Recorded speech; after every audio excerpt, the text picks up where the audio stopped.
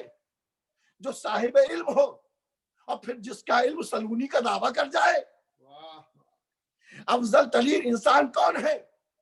جو صاحب تقویٰ ہو پھر جو امام المتقین ہو جائے. افضل ترین انسان کون ہے؟ وہ انسان ہے جو صاحب ایمان ہو تو پھر جو کل ایمان کی سند پائے. افضل ترین انسان کون ہے؟ جو جہاد کرے تو پھر جس کے جہاد کا انداز یہ ہو کہ لا فتح الا علی لا سیف الا ذوالفقار کی سند پا جائے تو پھر اس کے بزرگی کا کیا علم ہوگا. علم کے اعتبار سے دنیا علی کا جواب نہیں لا سکتی، تقوی کے اعتبار سے دنیا علی کا جواب نہیں لا سکتی، ایمان کے اعتبار سے دنیا علی کا جواب نہیں لا سکتی، اور جہاد کے اعتبار سے دنیا علی کا جواب نہیں لا سکتی. علی ایک ایسی ذات کا نام ہے جس میں قدرت نے ہر طرح کی فضیلتوں کو سمو دیا ہے. صلوات پڑھیے محمد و آل محمد.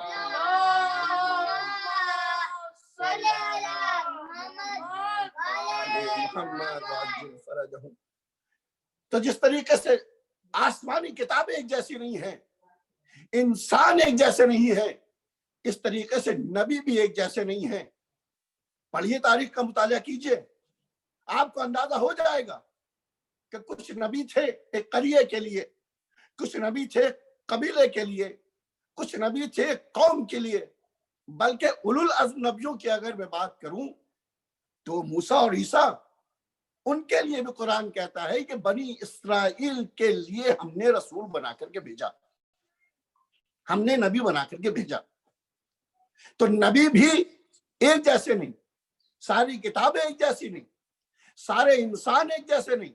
توجہ کا طالب ہوں، ایک مقدمہ قائم کر رہا ہوں، شاید اپنی بات کو کہہ سکوں میں. ساری کتابیں ایک جیسی نہیں، سارے انسان ایک جیسے نہیں، سارے نبی ایک جیسے نہیں، سارے رسول ایک جیسے نہیں. قرآن کہتا ہے تلک الرسل فضلنا بعضهم علی بعض، ہم نے بعض رسولوں پر فضیلت دی ہے. آدم صفی اللہ ہے، نوح نجی اللہ ہے، ابراہیم خلیل اللہ ہے، موسیٰ کلیم اللہ ہے، عیسیٰ روح اللہ ہے، اور میرے رسول حبیب اللہ ہے. تو جتنے بھی رسول آئے ہیں وہ بھی فضیلت کے اعتبار سے، منزلت کے اعتبار سے، درجات کے اعتبار سے وہ ایک جیسے نہیں ہیں. ان میں بھی فضیلت والے کچھ ہیں، کچھ زیادہ فضیلت والے ہیں، کچھ کم فضیلت والے ہیں. تو عزیزان گرامی سمیٹ رہا ہوں بات کو، ساری کتابیں ایک جیسی نہیں، سارے انسان ایک جیسے نہیں، سارے نبی ایک جیسے نہیں، سارے رسول ایک جیسے نہیں. ہدایت کی دنیا میں جتنے بھی نبی آئے، ہدایت کرنے کے لیے جتنے بھی رسول آئے، وہ سب اللہ کی طرف سے آئے ہیں، سب کو اللہ نے بھیجا ہے. مگر نہ نبی ایک جیسا، نہ رسول ایک جیسا، نہ کتاب ایک جیسی. مگر جب یہ ہدایت کا سلسلہ فرزندان زہرا میں پہنچتا ہے تو ہمیں بتایا یہ جاتا ہے، تاریخ یہ کہتی ہے، حدیث پیغمبر یہ کہتی ہے کہ ابھی تک ہدایت کا سلسلہ جو بھی تھا وہاں درجے بندی تھی، مگر فرزندان زہرا میں ہدایت کا سلسلہ آتے ہی یہ درجہ بندی ختم ہو گئی. یہاں جو پہلا ہے وہ بھی محمد ہے، جو اوسط ہے وہ بھی محمد ہے، جو آخر ہے وہ بھی محمد ہے، بلکہ یہاں سب کے سب محمد ہیں. صلوات پڑھیے محمد و آل محمد. صلی علی محمد و آل محمد. سب کے سب محمد ہیں. یہ ہدایت کا سلسلہ جب فرزندان زہرا میں پہنچتا ہے تو یہ درجہ بندی، جب یہ درجہ بندی ختم ہو جاتی ہے، طبقہ بندی ختم ہو جاتی ہے، نبی کہتے ہیں ہمارا پہلا بھی محمد، ہمارا آخر بھی محمد، ہمارا اوسط بھی محمد، ہم کل کے کل محمد ہے. تو میرے نبی کی سب سے بڑی فضیلت کیا ہے کہ ہر نبی اس دنیا میں آیا تب نبی بنا. میرا نبی کب نبی بنا؟ خود کہتے ہیں کہ میں اس وقت بھی نبی تھا کہ جب آدم آب و گل کے درمیان تھے. نبی کیا کہہ رہے ہیں؟ میں اس وقت بھی نبی تھا جب آدم آب و گل کے درمیان تھے. عزیزان گرامی، چاہے نبیوں کو لے لیجئے، چاہے رسولوں کو لے لیجئے، چاہے اولوالعزم پیغمبروں کو لے لیجئے، جو مقام میرے نبی کا ہے وہ مقام کسی کا نہیں ہے. جو مقام میرے نبی کا ہے وہ مقام کسی نہ نبی کا ہے، نہ رسول کا ہے، نہ اولوالعزم پیغمبر کا ہے. یہی وجہ ہے صادق آل محمد امام جعفر صادق علیہ السلام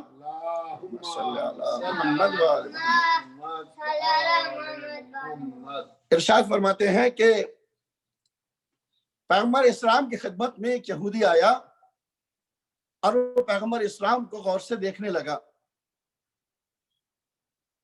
اپنی زبان میں کہوں تو ٹکی باندھ کے دیکھنے لگا. تو پیغمبر نے اس سے کہا کیا تجھے کوئی حاجت ہے، کچھ سوال ہے؟ اگر کوئی حاجت ہے تو مجھ سے سوال کر، میں تیری حاجت کو پورا کروں گا.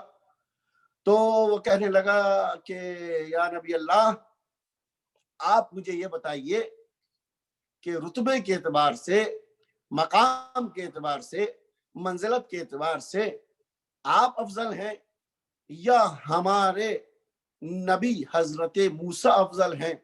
وہ موسیٰ جن سے اللہ نے باتیں کی، وہ موسیٰ جو کلیم اللہ ہیں، وہ موسیٰ جن پر توریت نازل ہوئی ہے، وہ موسیٰ جن کا معجزہ عصا ہے، وہ موسیٰ جن کے لیے اللہ نے دریا میں راستے بنائے ہیں، وہ موسیٰ جن کے اوپر اللہ نے بادلوں کا سایہ کیا ہے، وہ افضل ہیں یا آپ افضل ہیں؟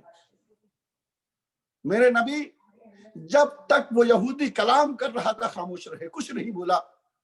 جب وہ یہودی کلام کر چکا، جب یہودی کلام کر چکا،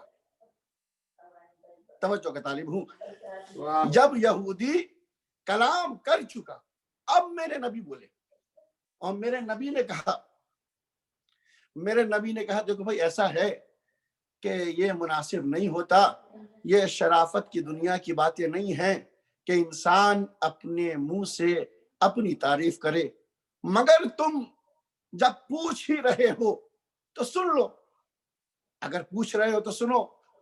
جب آدم سے ترک اولا ہوا اور آدم کو نکال دیا گیا اور آدم اس دنیا میں آئے اور آدم فراق حوا میں رونا شروع کیا، اور پھر آدم جب توبہ کر رہے تھے تو ان کی توبہ قبول نہیں ہو رہی تھی، تو آخر میں آدم نے ہمارا واسطہ دیا، محمد و آل محمد کا واسطہ دیا، پھر توبہ کی تو ان کی توبہ قبول ہوئی. بے شک. نوح جب کشتی میں سوار ہوئے اور کشتی چلنے لگی، جب نوح کو خطرہ محسوس ہوا کہ کشتی غرق ہو جائے گی، تو اللہ سے انہوں نے ہمارے واسطے سے دعا کی، اور پھر کشتی نوح کو منزل ملی ہماری وجہ سے. ابراہیم جب آگ میں ڈالے جا رہے تھے اور جبرائیل جیسا فرشتہ آ کے کہہ رہا تھا کہ یا نبی اللہ، یا خلیل خدا، آپ کو مدد درکار ہے تو میں مدد کے لیے آمادہ ہوں. کہا مدد تو چاہیے مگر تم سے نہیں، اس خدا سے جس کو میری حالت سے آگاہی ہے. تو انہوں نے بھی اس وقت ہمارا واسطہ دیا، محمد و آل محمد کا واسطہ دیا، تب جا کے آگ سے نجات ملی. آگ گلزار بن گئی. عزیزو رکتا ہوں یہاں پر، صرف گلزار نہیں بنی بلکہ قرآن کہتا ہے بردم و سلاما کا تاج پہنایا. سمجھ میں نہیں آتا بھائی، ابراہیم کو جب آگ میں ڈالا جا رہا تھا تو آگ گلزار ہو جاتی کافی تھا. اللہ کہہ سکتا تھا کہ اے آگ تو گلزار ہو جا. یہ کیا وجہ ہے کہ اللہ یہ کہہ رہا ہے بردم و سلاما، آگ ٹھنڈی ہو جا اور سلامتی کے ساتھ ٹھنڈی ہو جا. توجہ کا طالب ہوں. یہ کہہ سکتا تھا اے آگ میرے خلیل کے لیے تو ٹھنڈی ہو جا